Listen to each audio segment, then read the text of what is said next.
Gibson of the International Secret Police.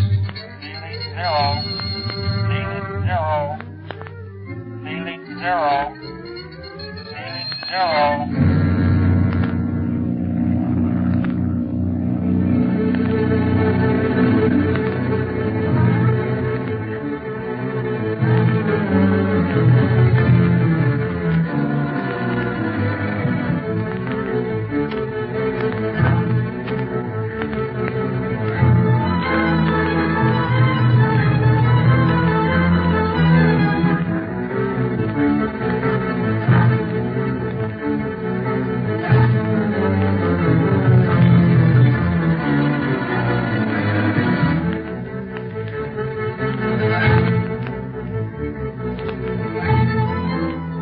When Barney flies to Black Pass to pick up Chief Tipo and his prisoner, the chief pilot of the Octopus squadron of planes, he is attacked by another Octopus plane which has followed him there expressly to destroy him.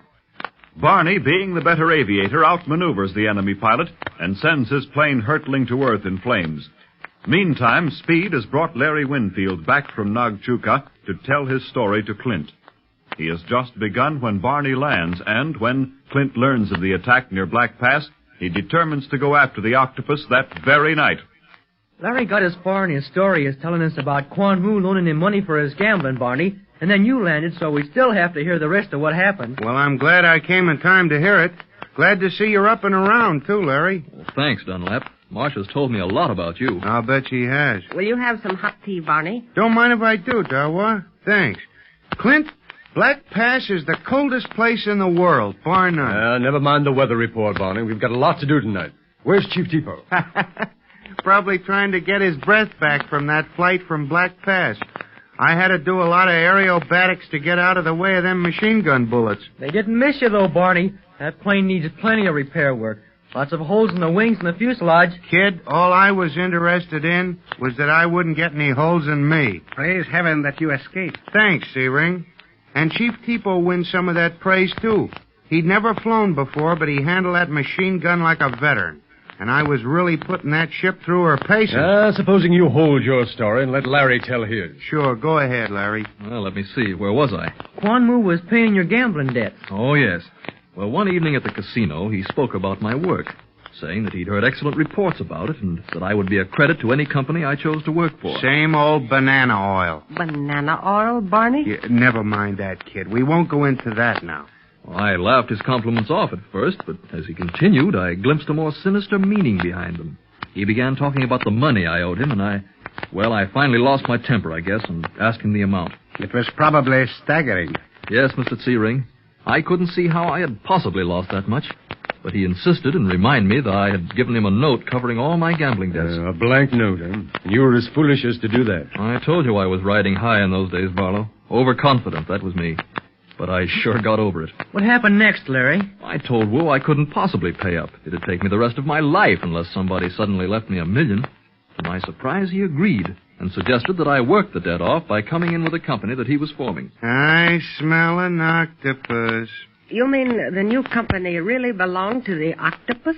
Sure, that guy's got a tentacle in everybody's pie. Right, but I didn't know the real owner of the company then, and wasn't interested in it either.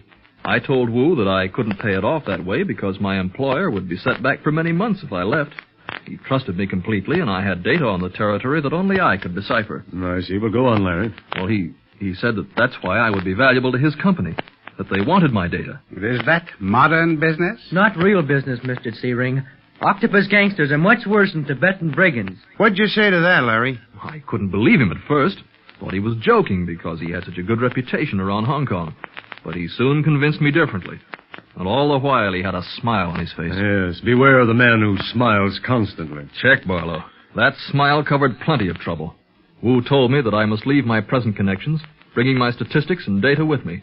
If I did not, he would reveal my gambling debt to my employer and all Hong Kong. But gee, Larry, that would have been better than getting hooked up with the Octopus. Yes, Speed, if I had known then what I know now. But I'd never heard of the Octopus. I thought Wu's company was just a competitor trying to get ahead of my employer. What did you do then, Mr. Winfield? Well, I asked him to give me that night to think it over. I'd met Bob Gilmore by that time and was with him that evening. He noticed that I was low about something and kept questioning me. Of course, I couldn't tell him anything. It might have saved you a lot of trouble if you had. I know.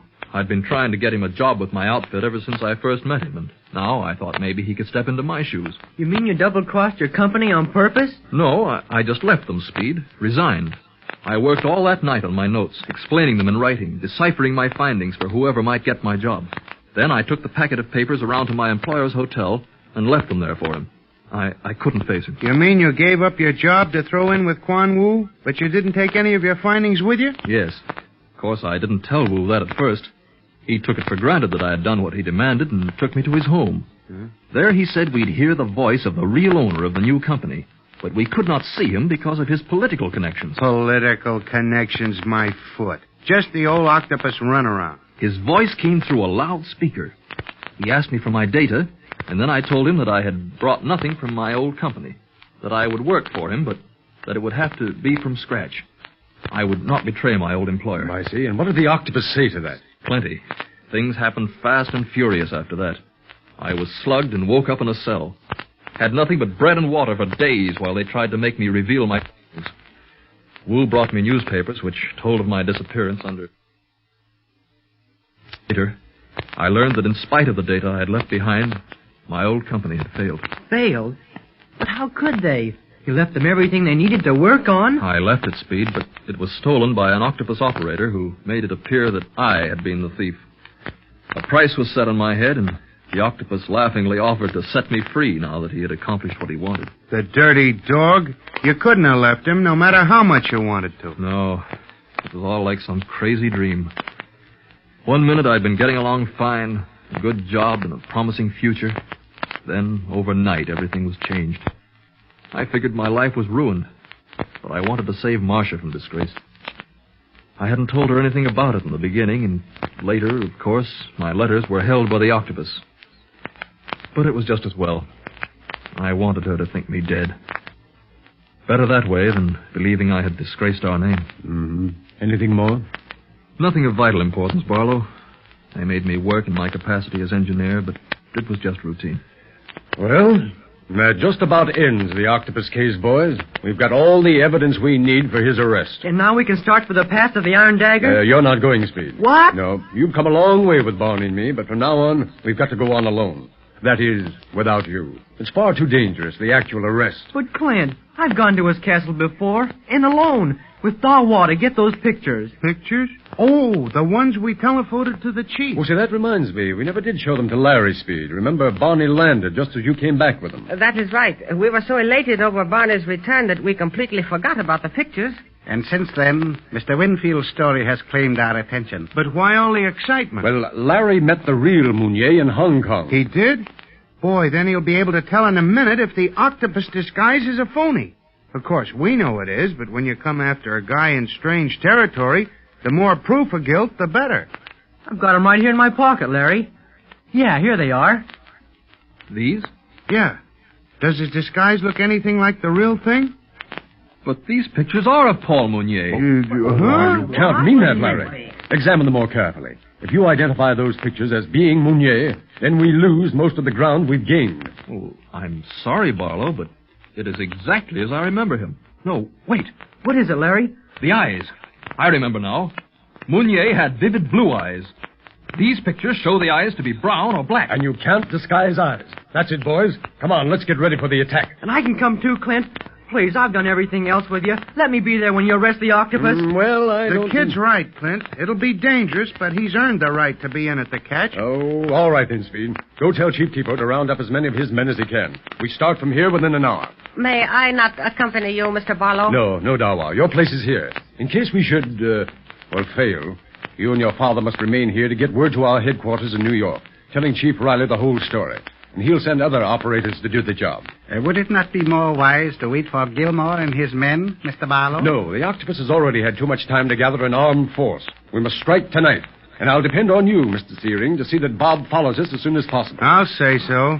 Something tells me for once there's going to be a hot time in that pass tonight.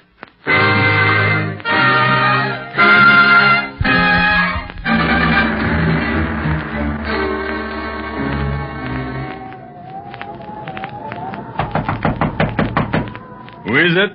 is I, Master. Quan Wu. Quan Wu! Quan Wu! What has happened to you?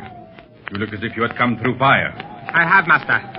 Dunlap shot our plane down in the Black Pass attack. I knew something had happened. You were so long overdue. The plane burst into flames, but they did not reach the pilot's compartment until just before we landed.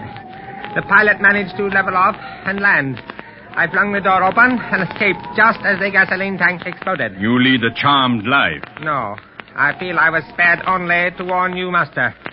We have come to the end of our road. What do you mean, you fool? Has your recent danger made you mad? No, but Barlow and the others will be here at any moment.